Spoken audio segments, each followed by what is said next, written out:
Hola, muy buenas tardes a todos y todas. Bienvenidos y bienvenidas a este segundo día del ciclo de conversatorios, la enseñanza y el aprendizaje de la escritura inicial, experiencias de investigación docente en la ciudad de Bogotá. Mi nombre es Dixie Mabel Gallo Duarte, soy maestra básica primaria de la Secretaría de Educación Distrital e integrante del grupo de investigación en escritura inicial que ha sido el promotor de este espacio de conversación alrededor de la enseñanza y del aprendizaje de la escritura en los primeros grados de nuestra ciudad. Con el permiso de ustedes, nos encontramos grabando la sesión de hoy porque esperamos poder contar con un registro de esta reflexión y de esta discusión académica en la que estamos participando los maestros y las maestras, no solo de Bogotá, sino de todo el país. Ayer, por ejemplo, que iniciamos, nos acompañaron maestros desde el Cesar, desde Nariño, Caquetá, desde ciudades como Medellín, Ibagué, Pereira, Cali, incluso desde la Universidad Industrial de Santander en Bucaramanga. Acá de la Sabana nos acompañaron profes desde Funza, Nemocón, Mosquera y por supuesto de Bogotá desde la mayoría de las localidades de nuestra ciudad. Agradecemos ese interés, esa recepción que ustedes nos han brindado. Esto demuestra que el ciclo y o sea, la necesidad de conversar alrededor de cómo se enseña y se aprende a leer, a escribir en los primeros grados es un asunto vital que está en la agenda de los maestros de nuestro país. Ayer tuvimos el placer de estar acompañados por la maestra investigadora Gloria Ramos de la IE de Colegio Usaquén. Ella, una maestra de transición con 30 años de experiencia, que además es coordinadora del Nodo Bogotá de la Red para la Transformación del Lenguaje, nos habló sobre la poesía y el bello trabajo que realiza con los niños de preescolar a partir de la función poética en la intelectualidad y en la construcción del pensamiento infantil. Les presentamos la agenda para el día de hoy, 22 de noviembre de 2023. Comenzaremos con este saludo y bienvenida. Hoy tenemos el gusto de tener como invitadas especiales a la maestra investigadora Alexandra Cantillo. Ella nos va a hablar sobre su tesis doctoral que versa alrededor de la noción de lectura en la política curricular colombiana. También hablaremos con la maestra investigadora Iris Quiroga, quien nos contará sobre su investigación alrededor de las tecnologías digitales en el aprendizaje de la escritura inicial. Daremos paso después a la conversación con el público, con un cierre y despedida. Les cuento que ayer en el chat quedamos muy satisfechos con los comentarios tan positivos que recibimos de su parte, también con esa participación tan respetuosa, porque las intervenciones fueron puestas en el chat por escrito, ustedes nos iban contando a quién dirigían la pregunta y tuvimos entonces oportunidades de retomar todas las preguntas que estaban puestas en el chat para el espacio precisamente de conversación con el público. De hecho, revisando ese chat, nos encontramos con unas referencias, con una solicitud insistente por unas referencias a libros. Y les tenemos aquí en el chat de hoy, comenzando, eh, esos libros, esos enlaces directos a los libros de los cuales hablamos ayer, que los pueden acercar más fácilmente a, a este tema y a la reflexión sobre las cuestiones que estamos charlando hoy. Por ejemplo, los libros de los que nos habló el profe Fabio Jurado, los podemos poner, por favor, proyectar. Los libros de los que nos habló el profe Fabio Jurado son libros con los que Un él momento. inició y además inició su escritura sobre este tema de la enseñanza y el aprendizaje de la escritura inicial, la referencia también más reciente a este libro. Lo podemos encontrar acá proyectado. La primera, por favor. El libro más reciente del maestro Fabio Jurado sobre escritura inicial, el aprendizaje inicial de la lengua escrita, la función semiótica de las imágenes visuales. También se habló, siguiente diapositiva, por favor. También se habló sobre el libro de la maestra Gloria Ramos, que está en coautoría con Mauricio Pérez y Catalina Roa. En el enlace a este libro se los estamos dejando a ustedes en el chat. Se envió también ayer el enlace directo a la colección de experiencias pedagógicas de la Red para la Transformación de la Formación Docente en Lenguaje. Y siguiente, también les vamos a compartir los enlaces al capítulo del libro donde se relacionan los hallazgos de la investigación sobre la que hablamos ayer y que convoca este ciclo de conversatorios, y estos datos sobre cómo contactar a la red de formación de docente en lenguaje, pues también estará puesta en el chat. Les agradecemos entonces que nos saluden en el chat, nos cuenten desde dónde nos escuchan, y pues los invitamos a dejar sus preguntas y comentarios allí consignados. Para dar inicio a la agenda del día, vuelvo a agradecerles su participación, su interés, y les cuento que vamos a iniciar con unas palabras del maestro Fabio Jurado, quien, como sabemos, además de ser profesor especial de la maestría en educación del Instituto de Investigación en Educación de la Universidad Nacional, es coordinador nacional de la Red para la Transformación del Lenguaje. Más allá de eso, pues el maestro Fabio Jurado es toda una autoridad nacional e internacional en lo que respecta a la pedagogía del lenguaje, a la evaluación y a la formación docente. Su extensa producción bibliográfica puede rastrearse no solo en libros publicados por las más importantes universidades del país y editoriales también de gran reconocimiento, sino que puede encontrarse en artículos de investigación a lo largo de muchas revistas como Ruta Maestra, Textos, Enunciación y muchas más. Los dejo sin mayor preámbulo en compañía de nuestro querido y admirado maestro Fabio Jurado. Profe, tiene la palabra.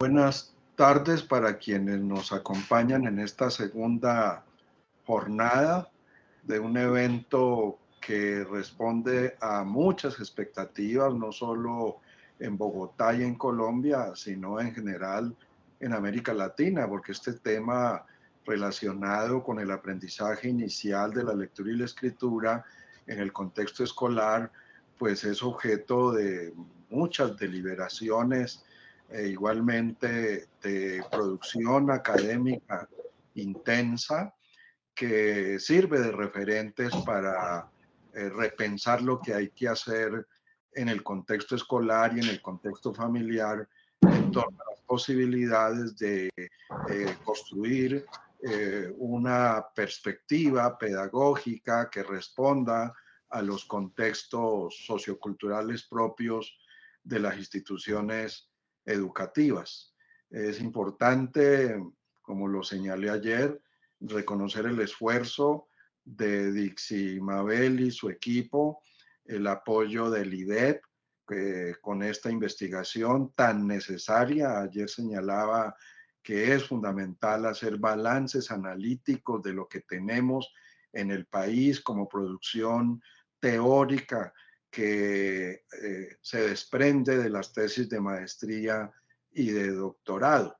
Pero que tenemos también el dilema de saber qué tanto ha impactado lo que se ha investigado en las maestrías y en los doctorados. Este es otro aspecto vital para considerar en futuras investigaciones, incluso de quienes nos acompañan desde ayer y que están hoy aquí con nosotros y mañana, de considerar en sus escritos que he visto, según los resúmenes que ha elaborado Dixie Mabel, que después de la tesis se han escrito artículos que tratan de condensar los aspectos nodales de lo que está contenido en esas tesis. Y yo reitero esta invitación. No dejemos que las tesis se queden por allá en anaqueles guardadas y que hayan cumplido solo la función de ser un requisito para un título, sino que sean usadas de diversas maneras para multiplicar lo que en ella se propone como rutas posibles para que los niños accedan a la lectura y a la escritura de una manera feliz, epifánica, ecuánime, como nos lo hacen sentir estas 60 tesis que han sido reseñadas por Dixie. Y diría igualmente que en este balance nos aproximamos a lo que significa distinguir dos visiones sobre la alfabetización, dos visiones. De un lado, la alfabetización asumida desde y para la escuela, que es la alfabetización canónica, tradicional, que está solventada por los enfoques fonético-fonológicos y que, por supuesto, los niños aprenden a leer y escribir siguiendo esa perspectiva, pero nos preocupa lo que puede aparecer después como resistencia frente a la lectura y a la escritura por las características de este modo de iniciar a los niños y a las niñas en la lectura y la escritura. La alfabetización para la escuela y desde la escuela hay que diferenciarla de la alfabetización cuyo horizonte es la formación de comunidad letrada.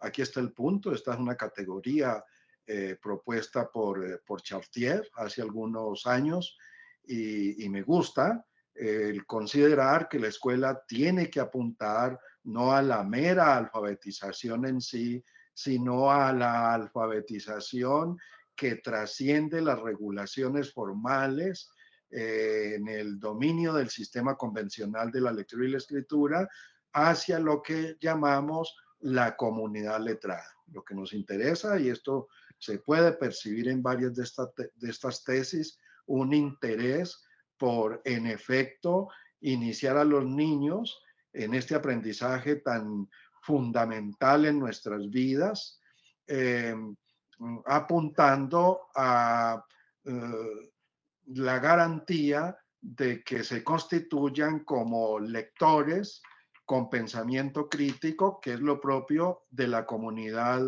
letrada. Quiero decir, participar con criterio en la construcción permanente de la democracia implica haber sido iniciado en la lectura y la escritura de una manera dialógica, polifónica, socioconstructivo, considerando los entornos de los espacios donde los niños y las niñas se mueven, que implica igualmente el reconocimiento de las familias que acompañan luego de la escuela a los niños y a las niñas cuando preguntan sobre cómo se nombran las cosas a través de la escritura. Y bueno, esto me parece también relevante considerar que no es un compromiso único de la escuela la iniciación de los niños y las niñas en el aprendizaje de la lectura y la escritura. Compromete a las familias, pero compromete también a los entes gubernamentales de las distintas localidades de Bogotá. Como quisiera que estas tesis fuesen socializadas en los barrios, en las localidades donde están las instituciones educativas donde se hizo la investigación, con convocatorias abiertas, donde papás, mamás, tíos, abuelos y vecinos vayan a escuchar a las maestras investigadoras en torno a lo que son sus propuestas desde la investigación misma para transformar los modos como se han asumido las regulaciones escolares en torno a la lectura y la escritura. Yo diría que en 60 resúmenes referenciados por Dixie sobre los resultados de las investigaciones, tanto en maestría como en doctorado. En ellas se comentan los problemas que son inevitables, porque hay que reconocer que el aprendizaje de la lectura y la escritura no es elemental, es un aprendizaje complejo, muy exigente y siempre habrá problemas, pero es precisamente desde los problemas que tenemos que acometer el trabajo de acompañamiento, de interlocución a los niños y las niñas que viven de manera acuciosa el deseo de aprender a leer y a escribir.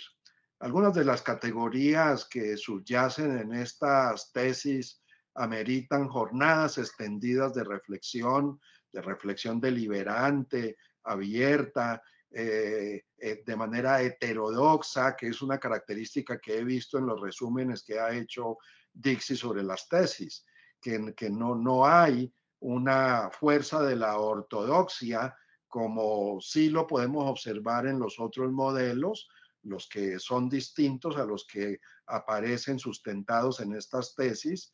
Hay unos principios de heterodoxia, es decir, de reconocimiento de puntos de vista a nivel teórico y de experiencias de maestros y maestras en Bogotá y en el país que han acometido ese reto de investigar sobre la propia práctica.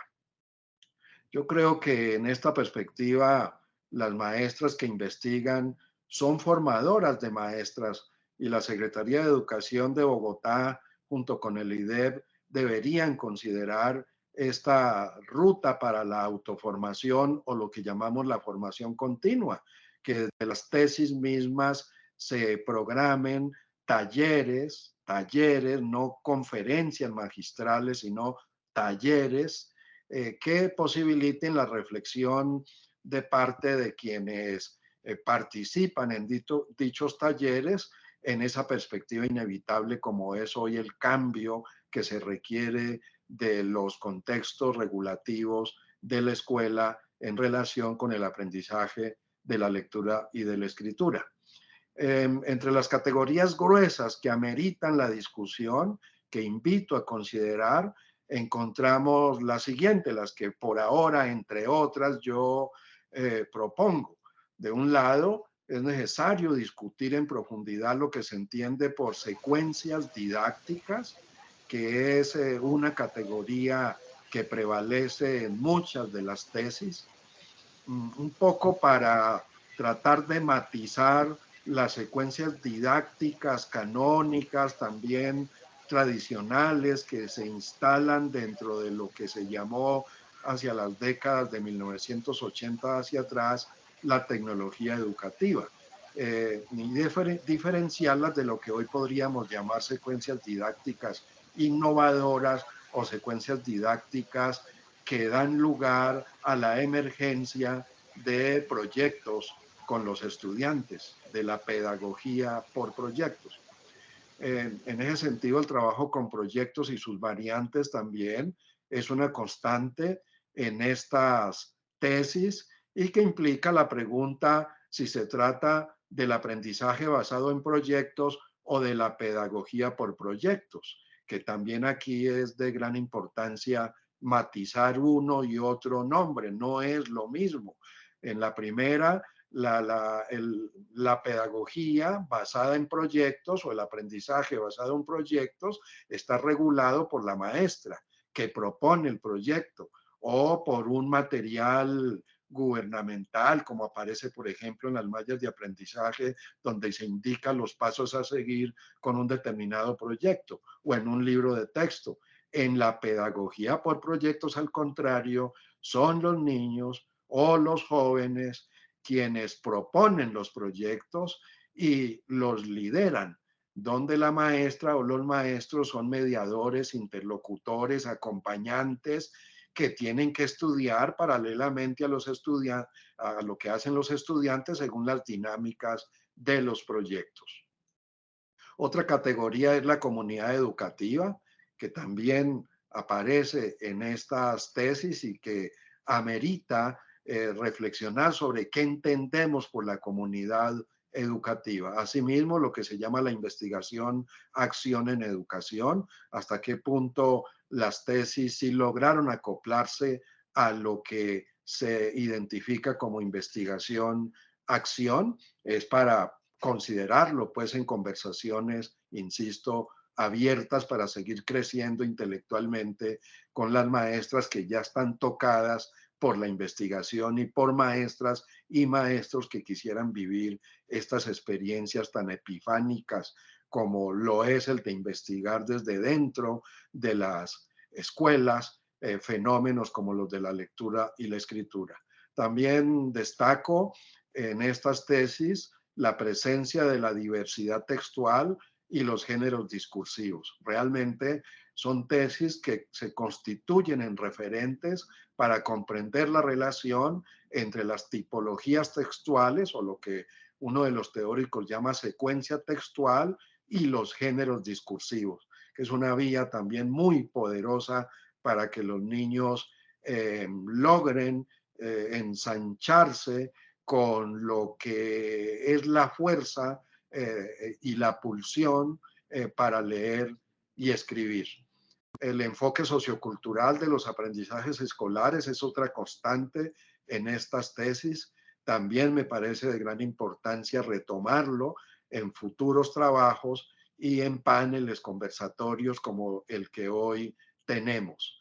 El horizonte pragmático de la producción letrada de los niños y las niñas es otro asunto que pongo de relieve. Por ejemplo, el caso de una tesis en donde los niños y las niñas leen libros álbum en la perspectiva de elaborar, construir libros álbum. Esto es lo que llamaría el horizonte pragmático de la producción letrada de los niños y las niñas.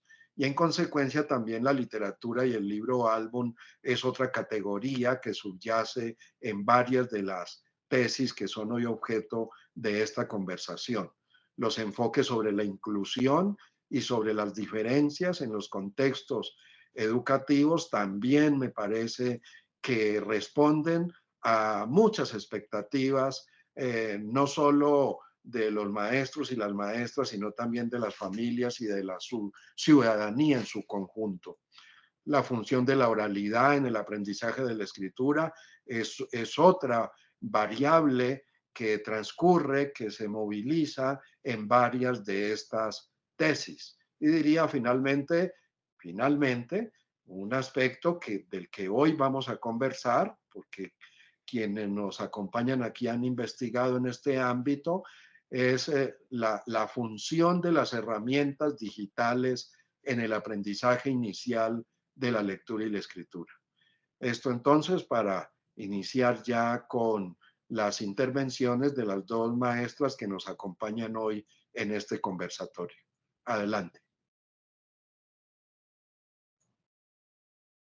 Profe Fabio, buenas tardes y muchas gracias por su intervención. Bueno, entonces damos paso a nuestro primer conversatorio de la tarde, a cargo de la profesora Alexandra Patricia Cantillo. Uy, ahí tenemos retorno. Les referencio a la profe Alexandra Cantillo, que es licenciada en Psicología y Pedagogía de la Universidad Pedagógica Nacional. Sí, ya, ¿aló?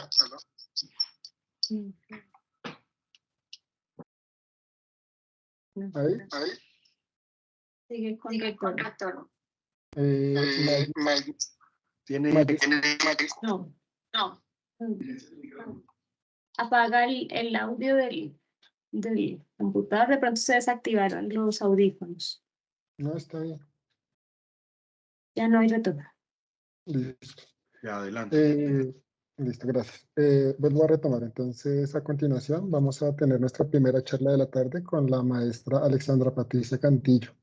Ella es licenciada en Psicología y Pedagogía de la Universidad Pedagógica Nacional, magistra en Literatura de la UPJ, de la Universidad Javeriana, candidata a doctorada en Ciencias de la UPTC, miembro del Grupo de Investigación Filosofía, Educación y Pedagogía, avalado por la Universidad Pedagógica y Tecnológica de Colombia, profesora del IE de José Manuel Restrepo, localidad de Puente Aranda, grado segundo, 12 años de experiencia en la Secretaría de Educación, 16 años de experiencia total.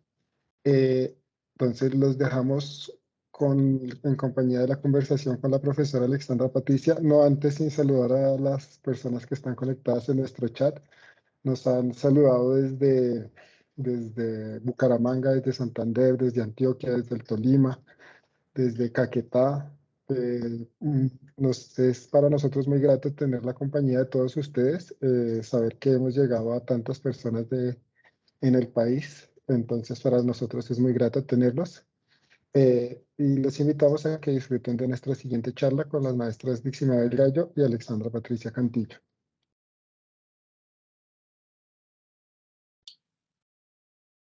Bien, muy buenas tardes para todos. No sé si ya se ve en la pantalla. Sí, profe, ya se ve. Señora, sí se ve. Listo, gracias. Bueno, primero agradecer el espacio a Dixie y pues sus compañeros del colectivo para que las profesoras del distrito podamos presentar estas investigaciones.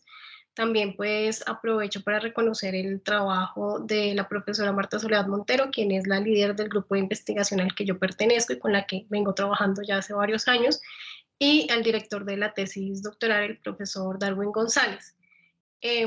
La tesis se titula Trayectoria de la noción lectura en la política curricular de lengua castellana, primer ciclo de educación básica primaria Colombia, 1994-2017. Es una tesis doctoral para optar al título de doctora en Ciencias de la Educación de la Universidad Pedagógica y Tecnológica de Colombia. En este momento se podría decir que está, entre comillas, finalizada, dado que se entregó para que empiece el proceso de evaluación por parte de los jurados y posteriormente pues la sustentación. El problema de investigación se ubica, y la tesis, digamos, se ubica en la temporalidad de 1994 a 2017, respondiendo primero a la Ley General de Educación de 1994 y todas las disposiciones curriculares de los años 98 y 2006 que nosotros entendemos como referentes curriculares y bajo los cuales los profesores pues planeamos nuestra práctica pedagógica. Digamos que hay un lapso de tiempo y luego entre los años 2015 y 2017 el ministerio empieza a hacer una serie de publicaciones nuevamente a nivel curricular, como son los derechos básicos de aprendizaje volumen 1 y 2, las mallas de aprendizaje, las secuencias didácticas y el material de apoyo. Estos documentos, cuando el ministerio los presenta o nos lo presenta a nosotros, dice que son coherentes con estos referentes curriculares y complementarios, pero cuando uno ha leído los lineamientos curriculares, ha entendido, digamos, teóricamente dónde están situados y empieza a revisar estos otros documentos, se da cuenta que hay una distancia conceptual y que están parados en otro, por así decirlo, suelo teórico. Entonces, se pregunta uno, si están presentando esa forma de enseñanza y evaluación de la lectura y la escritura, ¿qué puede ser o cómo entienden la noción de lectura, cómo se entiende esa noción de lectura presente en esa política curricular en este tipo de documentación? ¿Y por qué específicamente hablando del primer ciclo de educación básica primaria? Pasa algo, digamos que atendiendo a la división que se presenta en los estándares, el primer ciclo, primero, segundo, tercero, hay una particularidad y es precisamente el proceso de construcción del código de lectura y escritura, que a partir de esta documentación de 2015 en adelante se sitúa específicamente en grado primero. Entonces nos presentan, por ejemplo, en los DBA volumen 1 del año 2015, el uso de las pseudopalabras, ¿sí? Formar palabras con o sin sentido, y uno se preguntaría, pero si el enfoque de los lineamientos es la construcción de sentido y se supone que todas las actividades que desarrollamos en el aula están encaminadas ahí porque nos proponen trabajar con pseudopalabras solamente para como evidenciar la correspondencia sonido-grafía. La segunda imagen corresponde a la tabla de contenido, ¿está? Del libro Vamos a aprender lenguaje, que es el material de apoyo que llegó a los diferentes colegios públicos, y ahí nos dicen en el ítem de lectura y escritura inicial que lo que se debería enseñar a los estudiantes es presentar las letras en un orden específico, finalizar con el abecedario, y ahí es como si ellos ya en ese recorrido hubiesen aprendido pues a leer y a escribir. Lo mismo se ve en las mallas de aprendizaje de grado primero, donde tenemos el componente de adquisición del código escrito, discriminado en conciencia fonológica y conocimiento del alfabeto. Nuevamente nos presentan pues la ruta de introducción de cada uno de los grafemas, luego las combinaciones y todos los procesos que están asociados ahí. Yendo en contravía con el planteamiento de los lineamientos curriculares sobre lo que ellos denominaron en su momento, pues el uso, la construcción y el uso del código más basado en los postulados de Ferreiro, Teveroski, Tomczynski principalmente.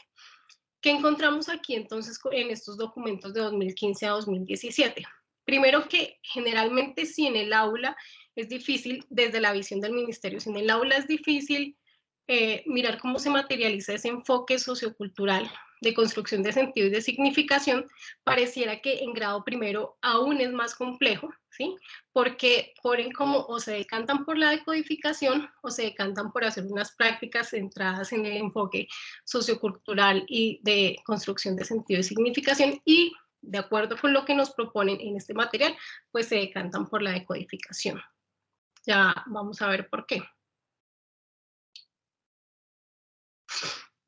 Bueno, esta investigación es una investigación de tipo documental que usó el análisis crítico del discurso, digamos, para darle un tratamiento a la documentación, y utilizó el software en vivo para hacer la categorización y codificación a partir de unas categorías de análisis preestablecidas y otras emergentes. El archivo se dividió en dos partes, uno principal, que era todo lo relacionado con la producción, digamos, documental, centrada en el Ministerio, la Dirección Nacional de Planeación y el ICFES, y otro secundario que tiene que ver con la producción de organismos internacionales como la OCDE y la UNESCO y, bueno, otras entidades. Inclusive también hay algunos documentos de la Secretaría de Educación Distrital que entran acá, pero la idea era ver cuál era la noción de lectura que circulaba en esta documentación y ver qué puntos de encuentro y qué distancia se ubicaba, para ver cómo, digamos, qué tipo de relaciones se establecían. Súper interesante, profe. Gracias, Dixie.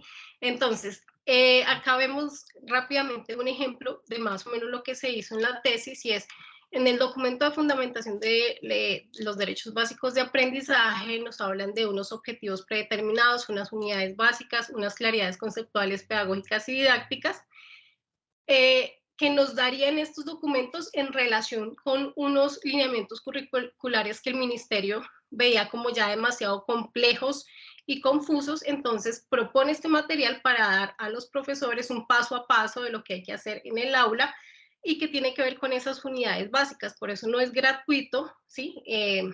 Digamos que no es al azar que cuando estamos hablando ahora de lectura y escritura del 2015 en adelante, volvamos a retomar métodos que tienen la idea de lo analítico y lo sintético, bien sea por la suma de las partes o descomponer para obtener las unidades mínimas, de forma que nos centremos en los grafemas y en las sílabas, en oposición a lo que se planteaba en los lineamientos curriculares sobre entender el texto como unidad mínima de trabajo en el aula.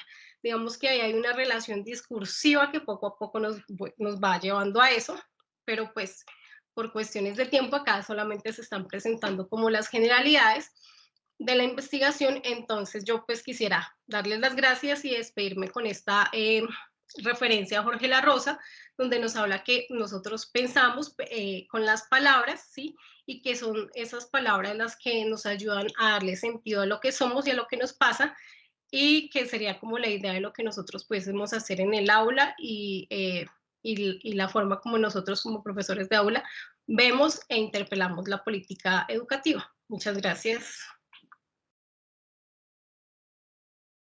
Gracias, profe. Gracias, profe Alexandra. Creo que también hay retorno.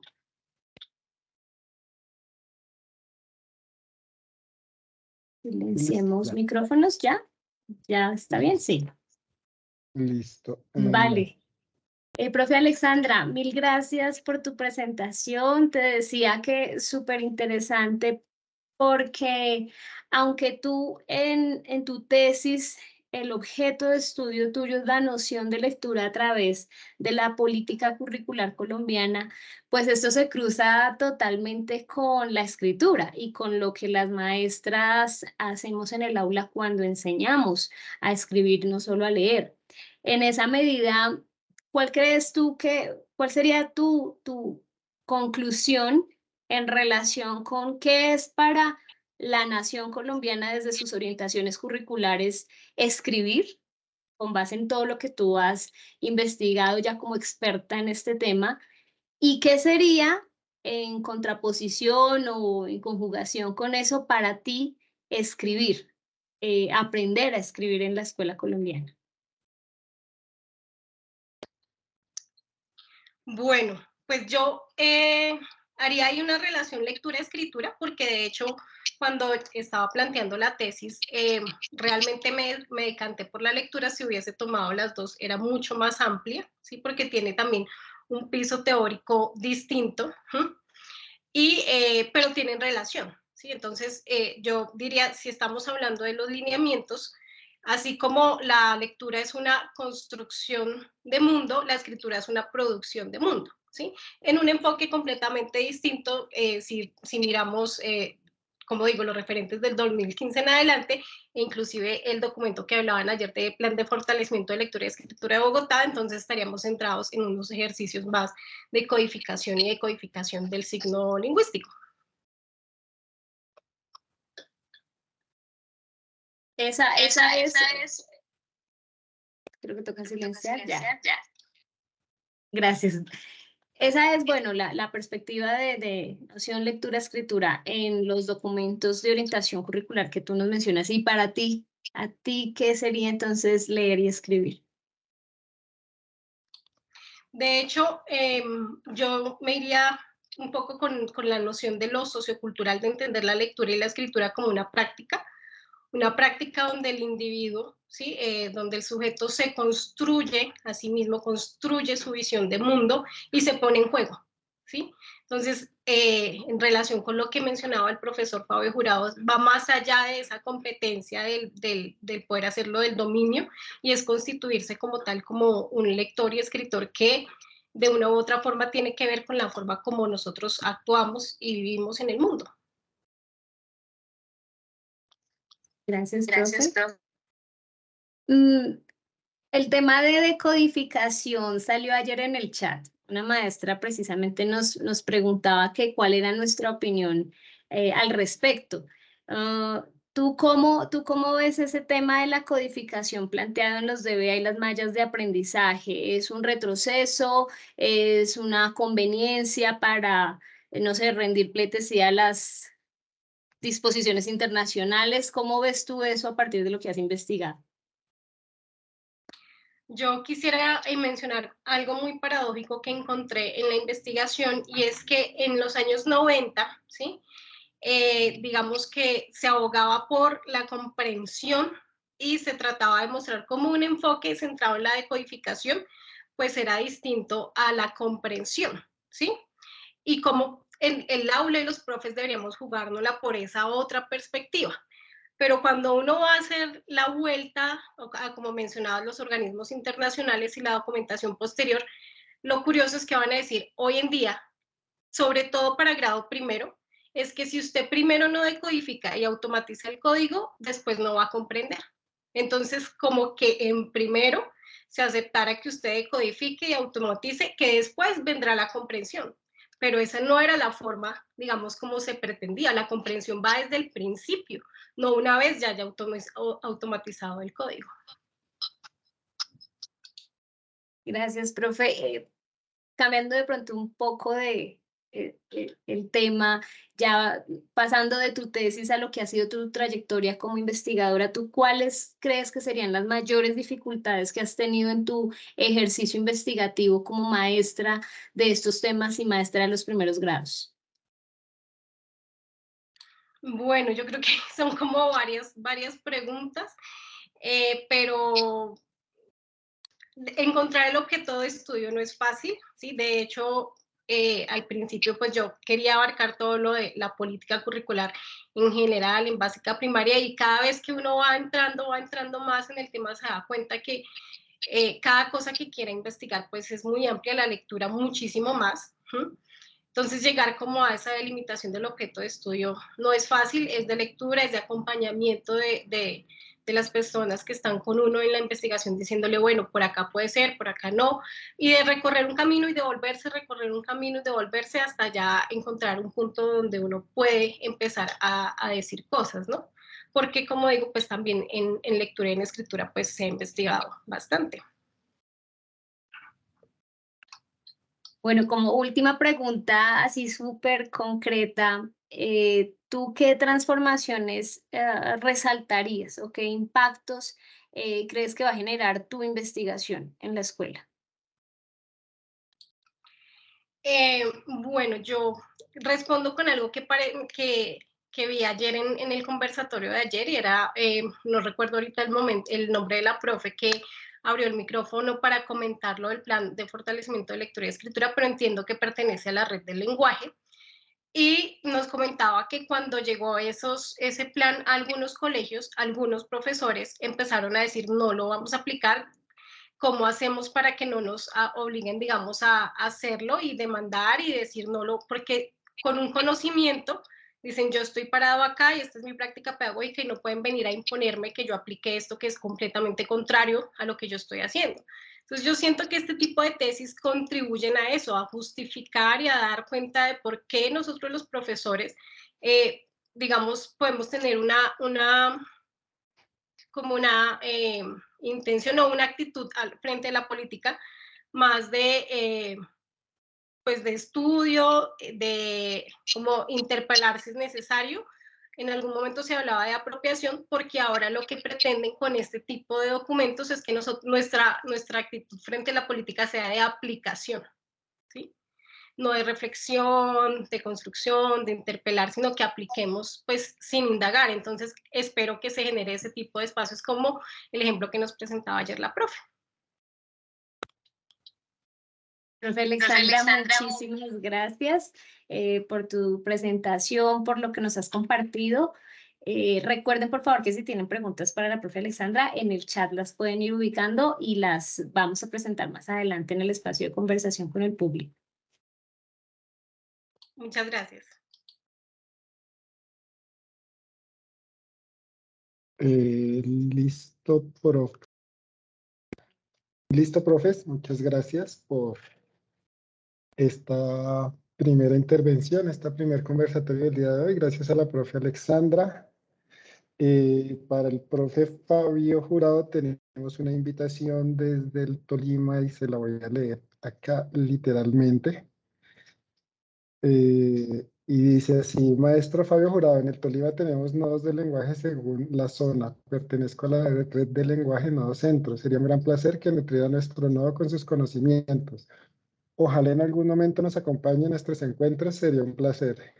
Entonces, profe, ahí tiene una invitación para que se ponga en contacto con las personas del Tolima y los pueda acompañar y compartir todo su conocimiento con ellos. Gracias, profe. Seguimos recibiendo aquí respuestas por nuestro chat. Están muy interesados. Hemos llegado ya a 115 personas. Seguimos muy contentos por todas las personas que hemos tenido ya hoy en el chat, de todas las personas que se han conectado. Esto indica que pues, hay mucho interés por este tema que es tan interesante y que puede trascender a otros espacios, no solo al de la escritura y a la lectura, sino que puede trascender a otros espacios. A continuación, entonces, vamos con nuestra segunda conversación del día. Vamos a presentar a la profesora Iris Yuli Quiroga Gil. La profesora Iris Quiroga tiene formación básica como licenciada en educación en preescolar, con formación posgradual como magíster en educación en la línea de investigación educativa. Su experiencia docente completa 30 años en la ciudad, iniciando su vinculación en el sector privado, donde se desempeña como maestra titular en los niveles de preescolar y básica primaria. Además, realizó acompañamiento de proyectos de comportamiento y salud y grupos juveniles en secundaria. Posteriormente, con su vinculación al sector público, integra el cuerpo docente del Colegio Rodrigo Arenas Betancourt en el ciclo inicial.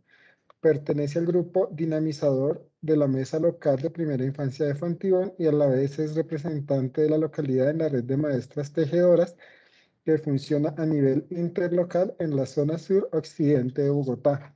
Entonces, vamos a darle la bienvenida a la profesora Iris. Profesora Iris, bienvenida a este ciclo de conversatorio y las dejo en compañía de la profesora Dixinabel Gallo y Iris Quiroga.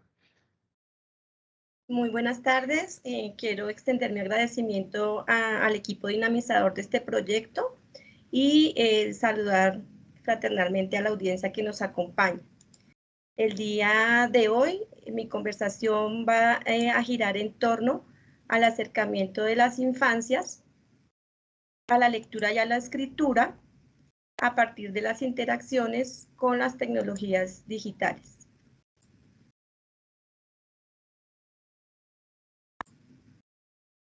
Para esta investigación es necesario hacer unas precisiones del lenguaje que vinculan el título de la tesis de investigación.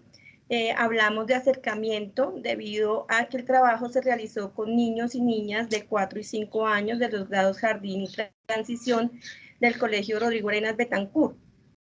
Son niños que recién se vinculan al sistema educativo y por ello necesitan que nosotros les ofertemos un amplio panorama de posibilidades comunicativas. Entonces, nuestro fin último no es que ellos aprendan a leer y a escribir de manera formal, sino que logremos una extensa motivación y una amplia experiencia que involucre su cuerpo, su pensamiento, su comunicación, a partir de las realidades socioculturales en las que ellos están inmersos. Hablamos de infancia debido a una perspectiva de época.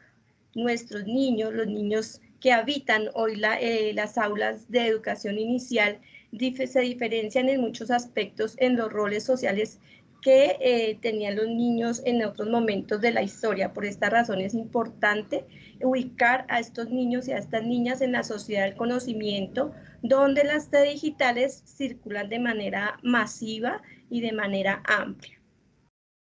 Otro aspecto a tener en cuenta es el acercamiento a la lectura y a la escritura, pero a partir de la interacción con las TIC digitales, o sea, estos objetos y estos dispositivos que circulan al interior del hogar y a nivel local, a nivel de ciudad y a nivel mundial. Por esta razón,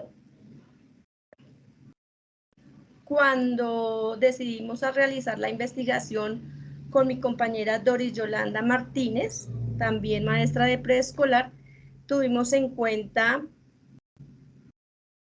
4 aspectos importantes. No sé por qué se me quedó congelada la imagen.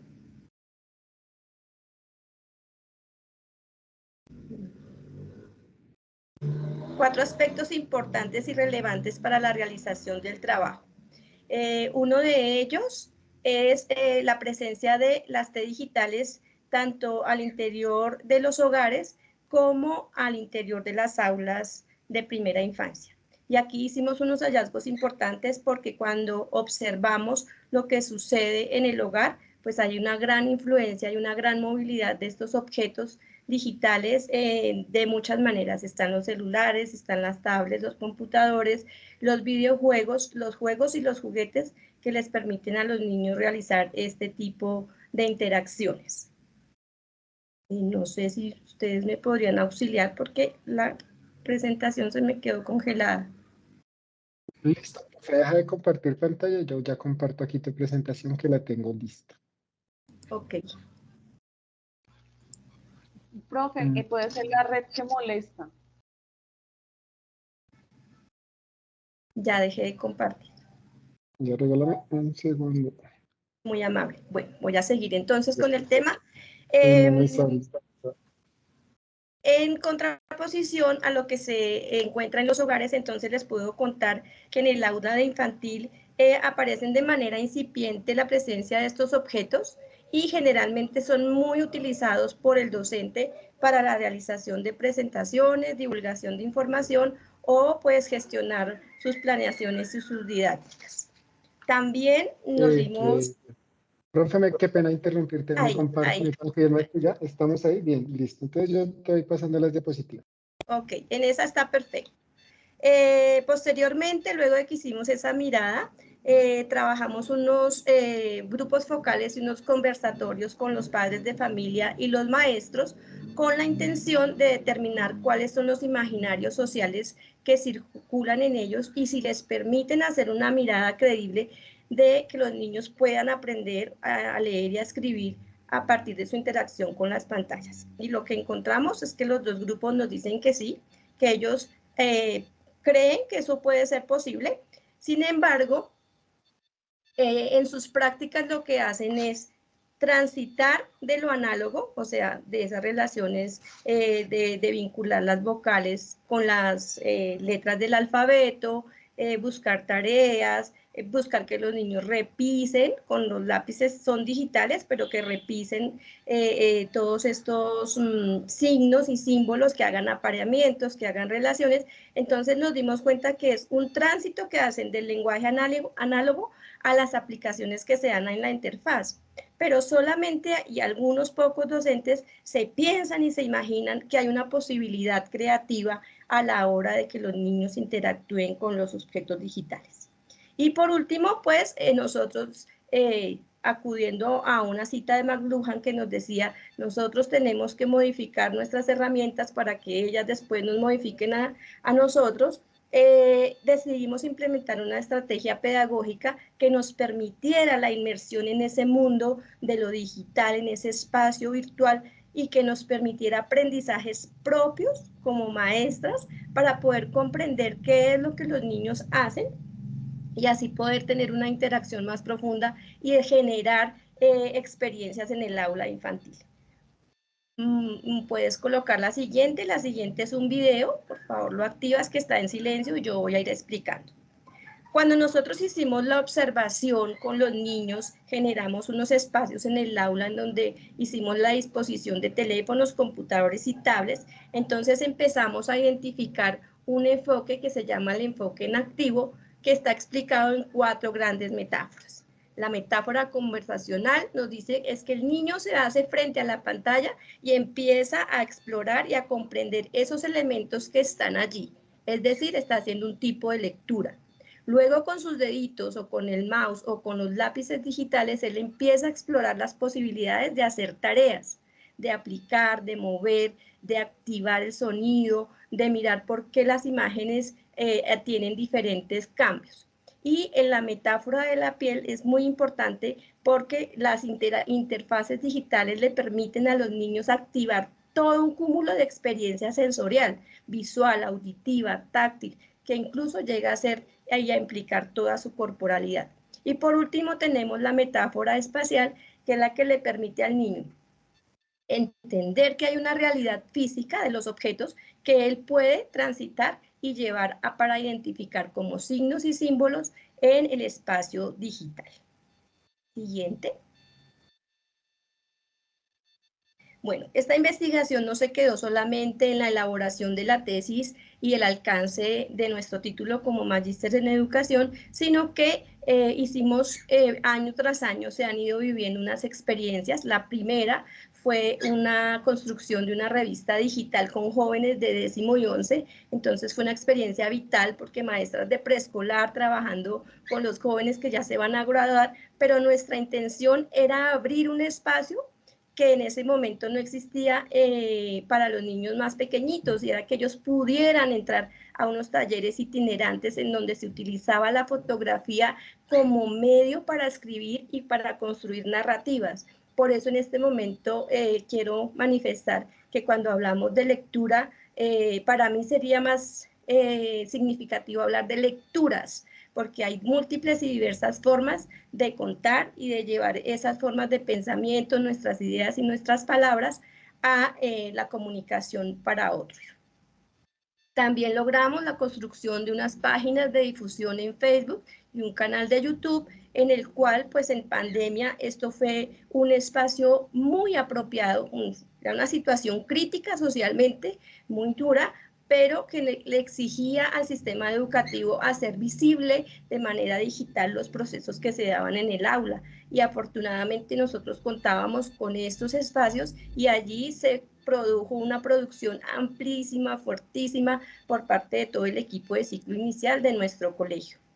Bueno, la última parte de esta experiencia investigativa se ha realizado a través de la escritura, pero de la escritura de la maestra. Construyendo artículos, aparte de libros y participando en seminarios, en congresos y en simposios internacionales, lo cual hace que la vivencia de la escritura que nosotros tengamos se la podamos transmitir a nuestros niños y a nuestras niñas de una manera en gozo. Muchas gracias. Por último, vamos a ver la última diapositiva. En esta fotografía, que definimos como prosumidor, quiere decir que la niña, ella es María Victoria, es una niña de 5 años, que al día de hoy está dentro del aula de grado jardín, está produciendo un contenido en una tableta y a la vez está consumiendo pues esas etapas que yo les contaba que lo digital le permite. Y aquí podemos hacer un hallazgo supremamente importante, y es que el lenguaje análogo no riñe ni está distante del lenguaje digital. Por el contrario, se complementan y uno es el pilar del otro. Entonces, de esta manera termino mi presentación. Muchas gracias. ¿Qué fue? Deje de llorar. Ya la Muchísimas gracias. Muchísimas gracias, profe Iris, por esa presentación tan interesante, que este es un tema que yo le cuento a nuestros asistentes. De las 60 tesis revisadas, solo 9 tesis vinculan las tecnologías digitales con la enseñanza y el aprendizaje de la escritura. Entonces, es un tema que realmente a nivel de investigación de maestras todavía está como incipiente, se está iniciando, no es tan común, y en esa medida tú hablabas hace un momento de no referir lecturas, sino lecturas. En tanto tú trabajas desde lo digital, la enseñanza y el aprendizaje de la escritura, hablaríamos también de escrituras. ¿Qué sería para ti entonces escribir? ¿Qué se escribe entonces desde lo digital en tu aula? Por supuesto que sí. Yo tengo muy interiorizado esa posibilidad, ¿no?, de que sean las escrituras y que sean las lecturas, porque el lenguaje es diverso, y por eso lo concibo como una práctica social con arraigo cultural que nos permite perpetuar nuestros pensamientos, nuestros sentimientos y nuestras emociones a través de la diversidad del lenguaje.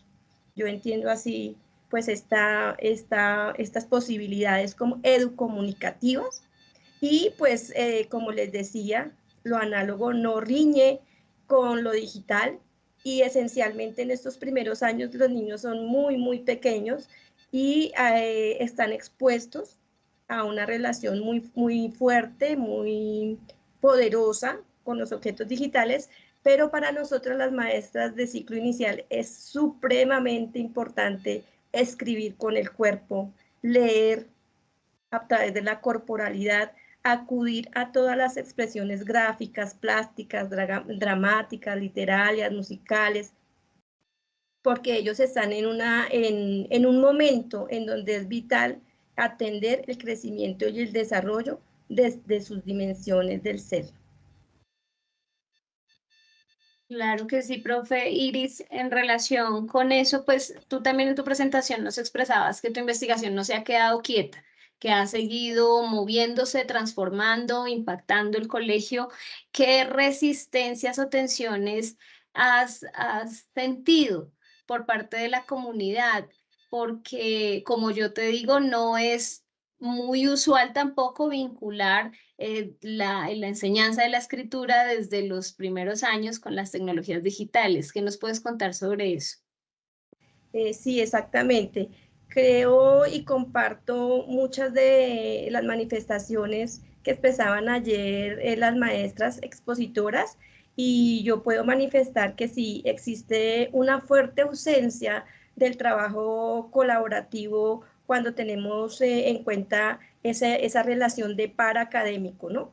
También a veces hay una brecha muy grande, hay una resistencia, hay una tensión cuando de pronto te lanzas a liderar un proceso que no es común, que tiene algo diferencial en esas tradiciones educativas, y entonces cuando se reciben reconocimientos o logros de la parte de investigación, eso a veces causa como cierto escozor, como cierto malestar institucional. Entonces es muy duro, de verdad, eso afecta bastante, pues digamos, como esa pretensión de hacer que estas investigaciones sean permanentes y perduren en el tiempo de diversas formas, de diferentes maneras y en diferentes espacios académicos.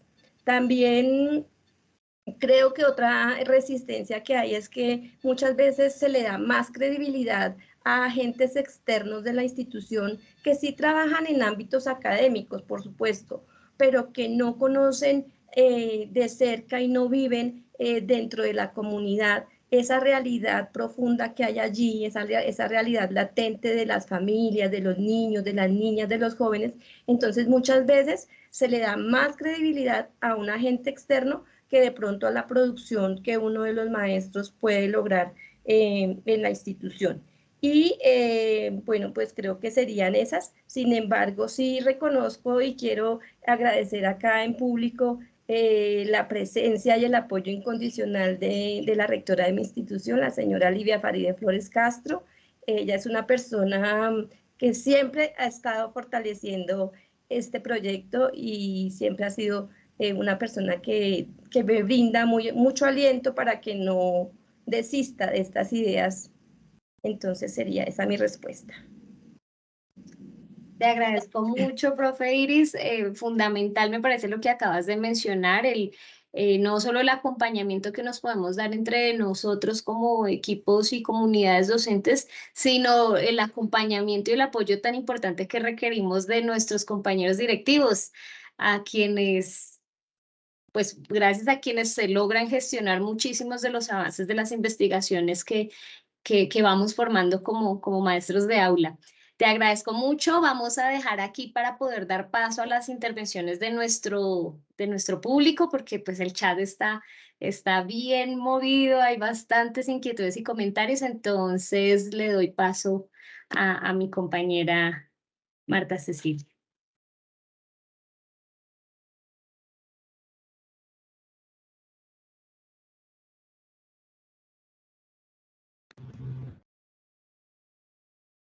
La profe Marta. No tienes audio, no tienes el audio abierto. Listo, ahora sí, ¿sí? Hemos transitado entonces esta tarde con las propuestas y las investigaciones de dos excelentes investigadoras, profesoras, docentes. Iris nos habla sobre el acercamiento de la tecnología en el proceso de lectura y escritura. Y por su parte, Alessandra nos habla un tema muy candente y de pronto que se toca con reserva, que tiene que ver con toda la política con relación a los procesos de lectoescritura, la influencia nacional e internacional frente a todos esos insumos que lleva el camino de enseñar a leer y escribir. Tenemos varios comentarios que me gustaría leerlos un poco. Ya Giovanni le leyó sobre la invitación al profe Fabio. Hay una compañera que dice, Dora Janet Cordero, que nos habla de la dificultad que se trabaja desde los ciclos y que si es pertinente pues volver mejor a lo de cursos y no lo de ciclo. Laura Camino nos habla sobre toda la posibilidad de aprovechar estas jornadas pedagógicas del IDET para que los espacios sean actualizados y los maestros tengamos una mayor proyección sobre el ciclo inicial y la primera infancia. Yo he organizado las preguntas de acuerdo a las tendencias temáticas que los compañeros que están participando tienen. Entonces tengo 2 que son para Alessandra y 2 que la puede contestar alguna de las 2 compañeras. Tengo, por ejemplo, esta primera que es de Melina Adriana Ahumada Linares, que dice, el plan de fortalecimiento de lectura y escritura actual del distrito habla de decodificación y habilidades de nivel inferior y nivel superior. Siendo el grado primero el grado que más carga tiene en el proceso, ¿cuáles considera que debían ser el apoyo a este grado? Imagino que esa es para Alessandra. Y para que Alessandra allí mismo, aprovechando el tiempo, nos pueda hablar sobre lo que Yolima Patricia Castillo Poveda le pregunta. Dice, gracias de antemano por compartir tu experiencia y tu proceso de investigación. Los ejercicios de iniciación en los primeros grados se asocian a la motivación de los niños y las familias con hábitos de una forma correcta.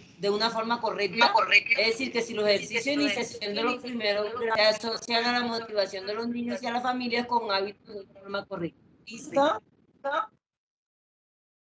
Entonces damos la palabra a Alessandra que nos pueda pues como compartir su respuesta. Bueno, gracias. La segunda no la escuché muy bien porque hubo como interferencia. Hay retorno. Sí, la segunda pregunta. Entonces voy, pues no sé si paso a la primera.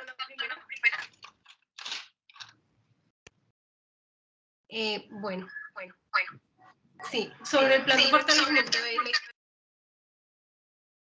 Profe Alexandra, vuelve a abrir micrófono, por favor. ¿Sí? ¿Se escucha mejor? Gracias. Sobre el plan de fortalecimiento de lectura y escritura, particularmente sobre lo que sucede en grado primero, bueno, tengo que decir que a mi colegio no llegó, no conozco como tal el material con el que se trabaja, pero sí conozco el documento base y he asistido a algunas de las capacitaciones y comprendo de lo que está hablando la compañera. Yo diría ahí que ahí está el problema de cómo nosotros nos paramos y nos enfrentamos un poco a la política, porque de hecho efectivamente es una carga grandísima en grado primero, porque lo que está diciendo es todo ese proceso de automatización del código planteado en términos de codificación es como si lo hiciera en 5 meses, 6 meses máximo, ¿sí? Y que posteriormente, entonces ya se daba el inicio a los procesos de nivel superior relacionados con la comprensión en lo que queda del año. Los que hemos pasado por grado primero, pues vemos que eso efectivamente no es así y por eso se planteaba en los estándares el ciclo de primero, segundo y tercero. Lo problemático es, y digamos acá como decía la compañera Marta, es un tema candente porque, por ejemplo, seguramente acá habrán profes que también asistieron a la capacitación sobre neurociencias para la lectura del profesor Den. Él mismo lo dijo, si ustedes aplican este método exacto al detalle, en 6 meses tienen a los niños leyendo. Y entonces, bueno, ¿cuál es nuestra postura como profesores? Y también habría que preguntarle a la Secretaría de Educación cuál es la postura de la Secretaría de Educación frente a esos procesos.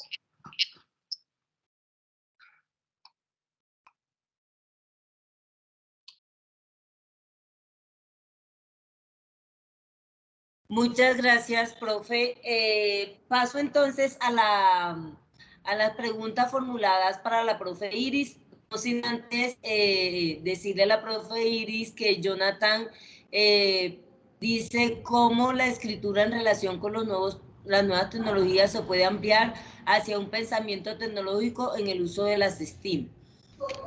Y hay una pregunta también para la maestra Iris, que esos elementos digitales que utilizas para el proceso, ¿cómo los consigue? Vimos en la presentación tabletas, ¿qué otros objetos digitales utilizan? Y también, profe Iris, para que usted allí aproveche el tiempo, dice, profe Iris, tu trabajo se articula con ciclo 1, con grado primero y segundo. Muchos trabajos realizados en preescolar se pierden en esta articulación, que si se articulan con primero y segundo, porque muchos trabajos de estos se pierden en la articulación. Entonces uno nos pregunta sobre los objetos, cómo los consigues, qué otros utilizan, y el otro cómo se articula este trabajo para que no se pierda cuando llegan al otro ciclo. Profe Iris, tiene la palabra. Muy gentil.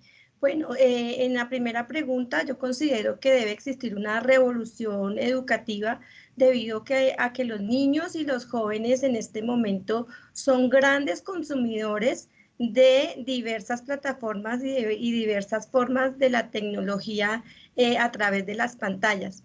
Y lo que nosotros a conciencia desde la escuela lo que podemos hacer y lo que podemos procurar en ellos es que sean productores de contenido, porque eso cambia la mentalidad, no solamente el de ser observadores y el de consumir y consumir y consumir, que genera unos grandes riesgos para los niños si no tienen un acompañamiento de sus padres. Incluso estos riesgos llegan a afectar la salud y el comportamiento si son extensas las horas de la exposición, y entonces aquí lo que necesitamos es que en la escuela se haga una mirada y si la política pública que atiende el lenguaje análogo todavía tiene todos estos, digamos así, aspectos que a veces nos generan dudas, inquietudes, contrariedades, pues aún más cuando hablamos del lenguaje digital, porque es una categoría potente que está circulando afuera en la ciudad, dentro de los hogares, pero que en la escuela aún está como pendiente por abordar. Entonces, esa sería una de las necesidades, hacer una revolución y una mirada en qué áreas de conocimiento se deben fortalecer para atender, ¿no? Entonces estamos hablando de la ilustración, del diseño, de la parte de la comunicación social, bueno, de los derechos y los deberes que tiene una persona al elaborar este tipo de elementos. Y en cuanto a los recursos, pues realmente nuestra rectora sí nos ha dotado en diferentes oportunidades de tablets, pero también digamos que a nivel personal nosotras las maestras somos muy inquietas y muchas veces en estos almacenes de fácil acceso económico encontramos este tipo de juegos y juguetes que le dan la posibilidad a los niños de explorar. Bueno, los celulares ya están y las cabinas de sonido inmersas en el espacio de la escuela, entonces se facilitan a los niños estas interacciones. Y digamos que en nuestra institución particularmente, también debido a la acción de las docentes de primer ciclo y de primera infancia, se ha potenciado esa articulación con ciclo 1 y con ciclo 2 y se han hecho unos acuerdos, pero todavía no llegan, digamos, como al tema de lo digital. Vamos todavía en esa tendencia de fortalecer las prácticas a través de la vivencia de proyectos de aula para abordar lectura y escritura en estos grados.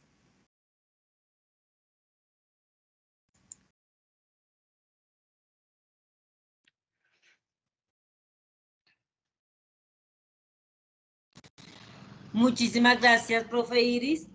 Como también es un conversatorio y tenemos un público, entonces consideramos que también es momento de darle la palabra a través de los micrófonos a los compañeros y compañeras que quieran intervenir. No sé si Giovanni y Lucy tienen por allí personas que hayan levantado la mano para darles pues la voz en este momento. No, en este momento no tenemos nadie con la mano levantada, pero pues sí los invitamos si quieren hacerles preguntas directamente a nuestras invitadas especiales del día de hoy para que este es el momento. No sé, mientras tanto yo sí quisiera hacerle una pregunta a la profe Iris, que no sé, creo que quedó ahí como en el limbo. ¿Cómo ve usted, profe Iris, que se puede integrar esto con el nuevo tema de moda que es la metodología STEM? Ahora todo es STEM, pero pues también se me hace que es un poco como algo muy institucionalizado lo del STEM. Sin embargo, no deja de ser una buena herramienta para la enseñanza y la transversalización en la escuela. Entonces, ¿cómo tú crees que eso que tú haces se puede integrar a partir de la metodología STEM? Esencialmente a través del juego. Vuelvo y hago énfasis, bueno, como la edad de los niños es temprana, acá el potencial es el juego, existen muchos recursos que le posibilitan al niño el estímulo del pensamiento lógico matemático y la vivencia de la ciencia a través de los experimentos y la exploración del medio. Entonces, es una vivencia más práctica y lleva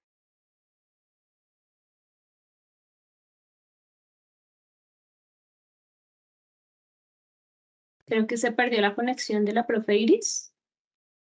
Sí, profe, se le fue la conexión a la profe Iris. Sí, Bueno, se le fue la conexión, quedó congelada. Sí, mientras ella se puede unir de nuevo, podríamos mirar unas preguntas nuevas que han surgido en el chat. Sí, claro. Tengo dos preguntas más. Tengo una que creo que puede contestarla también la profe. Dice Alexandra, sí, perdón. En el ciclo inicial se viene hablando de la importancia y relaciones existentes entre proceso lector-escritor y desarrollo psicomotor. ¿Qué idea tiene usted al respecto? Gracias. Bueno, yo hago la salvedad de que soy profe de primaria, ¿sí? Pero sé que cuando se trabajan las dimensiones en preescolar, sí se hace la unión de las dimensiones de lo comunicativo, ¿sí? Con lo motriz, y hay como una interrelación muy fuerte y yo percibo desde lo que veo en la práctica como tal, que se rompe mucho en primaria, sí, que en primaria pues se hace como esa, sí, se divide mucho más en esas áreas, ya no en las dimensiones, sino en las áreas, y esa continuidad que debería tener esa relación del aprendizaje de la lectura y la escritura con lo motor, pues se va perdiendo, porque creo que hay muchas experiencias y actividades que se podrían hacer y ganarían ambos procesos, pero creo que sí tiende a romperse, porque, por ejemplo, entre otras cosas, no sé si suceden en varios colegios, en mi colegio ya desde primero los estudiantes empiezan a rotar con diferentes profesores, lo cual pues también dificulta ese tipo de procesos. Muchísimas gracias, profe. También hay otra pregunta que se relaciona, pero yo creo que ya estamos sobre los 15 minutos y tenía que ver igual con lo anterior. Ellos hacen referencia, esa la hace Claudia Leana Hernández Rodríguez, y dice cómo impedir que, o cómo facilitar que los profes de primero reconozcan y continúen avanzando en la escritura no convencionales con los que llegan los niños de preescolar. Entonces... Sí, muchísimas gracias. Quisiéramos entonces empezar a dar ya el cierre a nuestro conversatorio de hoy pidiéndole, invitando más bien a nuestras maestras investigadoras que han sido invitadas especiales hoy, que nos digan de una manera muy breve qué idea fuerza, qué reflexión así fuerte ustedes quisieran dejar para las personas que nos acompañan hoy, para las maestras y maestros asistentes a este día de conversatorio. No sé si la profe Iris ya logró retomar conexión. Mientras tanto, Alexandra, te damos la palabra. Buenas tardes, ¿me escuchan? Estoy desde... Sí, profe Iris. Sí, vamos a dar paso, sí señora, ya se te escucha, vamos a dar paso a esa idea fuerza con la que ustedes desean que se vaya nuestro público acompañante hoy. Empecemos con la profe Alexandra. Bueno, gracias Dixie. Yo creería que es el hecho de que como profesores pues leamos, estudiemos, interpelemos esa política educativa, establezcamos una relación donde efectivamente no es como decía de aplicación, sino que tiene que ver con lo que hacemos nosotros cotidianamente y pues tenemos como ese derecho a sospechar y a mirar cómo lo asumimos en nuestra práctica cotidiana, porque pues a la final tiene que ver es con nuestros estudiantes. Muchas gracias, profe Alexandra. Vamos con la profe Iris.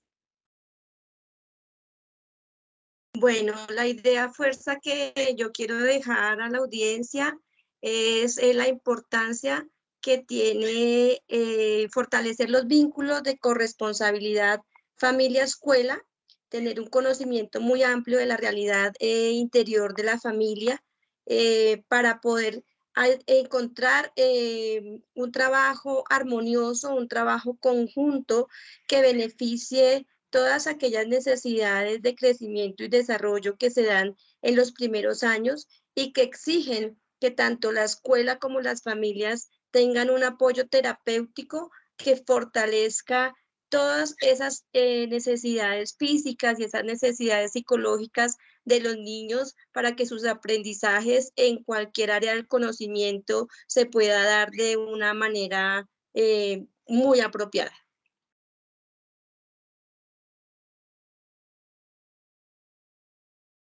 Muchísimas gracias, profe Iris. Profe Fabio Jurado, quisiera también comentarnos algunas reflexiones finales.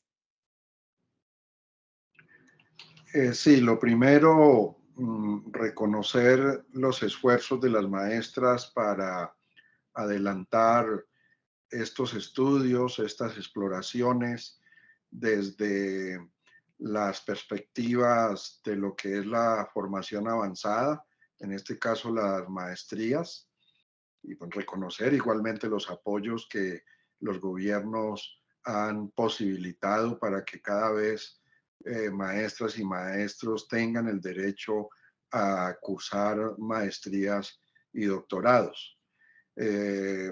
Me parece de gran importancia lo que Alexandra expuso en relación con la necesidad de reconstruir los significados de estos términos que son recurrentes en el contexto educativo escolar, como es la lectura y la escritura, y que como Iris lo llamaría, las lecturas y las escrituras.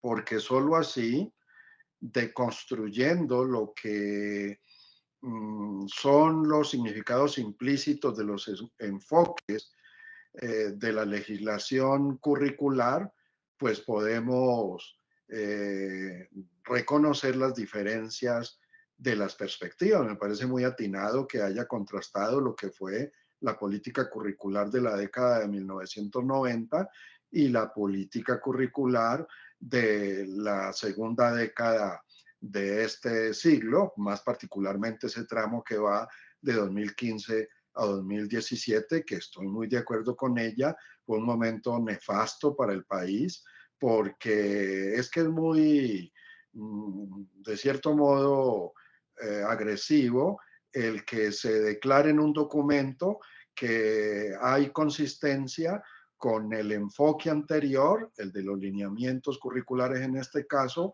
y lo que se está proponiendo en la legislación del momento, como lo que ocurrió en 2015. Es la ambivalencia de esos documentos.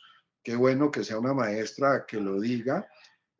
Ya lo hemos planteado en un libro publicado por la red que se llama Sobre los aprendizajes fundamentales, que posibilitó que la ministra de Educación de entonces convocara a una discusión. No fue tan amplia, abierta, fue muy cerrada conmigo alrededor de este enfoque con lo que se llamó en ese momento los expertos internacionales. Han referenciado aquí a uno de los autores que promueve de nuevo el enfoque sonidista, prescriptivo, gramaticalista, como lo es Stanislav Dehaene, que es el asesor del BID en este enfoque que se puso a circular en todo el planeta. En esa confrontación que tuvimos, bueno, confrontación no, porque realmente no hubo discusión. Esperábamos que hubiese discusión de parte de los 5 expertos que estuvieron allí. Pero se decía que los países pobres requerían de estos enfoques fonéticos, fonológicos, porque los niños aprendían a leer y escribir de manera más rápida, pero no consideraban las secuelas que eso deja para lo que es la escolaridad posterior. Digamos que es una manera de entender por qué los niños cuando están en tercero, cuarto, quinto y en la secundaria tienen resistencias para leer y para escribir. De algún modo las secuelas están en el modo como son iniciados los niños y las niñas en la lectura y la escritura. Lo hemos probado en muchas investigaciones que están publicadas de cómo el enfoque sociocultural, socioconstructivista es sin duda la ruta más expedita para vivir lo que es con emoción la escritura y la lectura, lo que es el descubrimiento del sistema convencional de la lectura y la escritura. De otro lado, me parece de gran importancia lo que Iris ha planteado sobre la función que tienen las herramientas digitales en el aprendizaje paulatino, progresivo de la lectura y la escritura, y sobre todo su intención de mostrar que parece, como lo muestra su investigación, no hay grandes diferencias entre el sistema análogo y el sistema digital. Esto me parece que es un aporte grandioso porque hay muy poco en relación con las herramientas digitales en el proceso de aprendizaje de la lectura y la escritura en la etapa inicial, y complementaría señalando y sobre todo respondiendo a otros chats escritos que están en la plataforma, que el enfoque por ciclos es sin duda también la manera más apropiada para pensar que los niños no aprenden en lapsos cortos, sino en lapsos largos, y que por eso Bogotá ha definido en sus políticas la organización curricular por ciclos. Digamos, transición primero y segundo es un ciclo, me parece fundamental, con el equipo del ciclo, porque el ciclo no existe si no tiene equipo, que son las maestras de ese ciclo, que se ponen de acuerdo sobre los modos de trabajar con los niños y las niñas, considerando que hay niños y niñas que van más rápido que otros y que hay otros que se demoran por factores socioculturales, pero que es natural que se demoren por esos factores y que llegará el momento dentro del ciclo donde acceden al dominio de la lectura y la escritura en esta perspectiva de aprender con sentido, con significado, con muchos deseos de seguir descubriendo lo que son los fenómenos que observan los niños con mucha atención y que hacen parte de proyectos. Aquí también pues el trabajo con proyectos es determinante. Esto diría en términos generales, me parece que ha sido una presentación muy ilustrativa de lo que estamos discutiendo, no solo en Colombia, sino en América Latina y el Caribe, sobre lo que tenemos que pensar de aquí en adelante en relación con la identidad de los niños y las niñas con la lectura y la escritura. Muchísimas gracias, profe, por esas palabras. La sesión de ayer la terminábamos con una reflexión alrededor de la cuestión política cuando tomamos decisiones dentro del aula con respecto a la enseñanza de la lectura y la escritura. Hoy estamos viendo que también no es solo una cuestión política, es una cuestión también que tiene que ver con qué pensamos que es el niño y la niña que tenemos al frente en el aula. Es una reflexión también que tiene que ver con qué pensamos nosotras mismas sobre qué es escribir, qué es leer y qué es lo importante cuando se acercan los textos a los niños en nuestras aulas. Nos interesan más los tiempos, nos interesan más los procesos, las prácticas, a qué es a lo que le estamos apuntando. Esa es, creo que la gran reflexión que nos traen hoy nuestras maestras. Con esto, entonces, vamos a dar por terminado nuestro ciclo, no el ciclo, perdón, el conversatorio del día de hoy, nuestro segundo día de conversaciones alrededor de este tema tan importante para quienes enseñamos en los colegios del país. Les cuento que el enlace todavía está disponible para que llenen por favor su asistencia. Les agradecemos su participación tan activa en el chat, sus saludos, sus comentarios, los hemos leído absolutamente todos, hemos tratado de recoger la mayor parte de ellas, tanto nuestras maestras invitadas como en la última intervención nuestro profe Fabio Jurado. Los invitamos y las invitamos a que mañana nos acompañen. Mañana tendremos 2 maestras investigadoras más que nos van a compartir sus experiencias, desde qué orilla ellas abordan la enseñanza de la lectura y de la escritura en los primeros grados. Entonces, invitadísimos. Mil gracias por estar con nosotros y que descansen, que tengan una feliz noche. Hasta luego.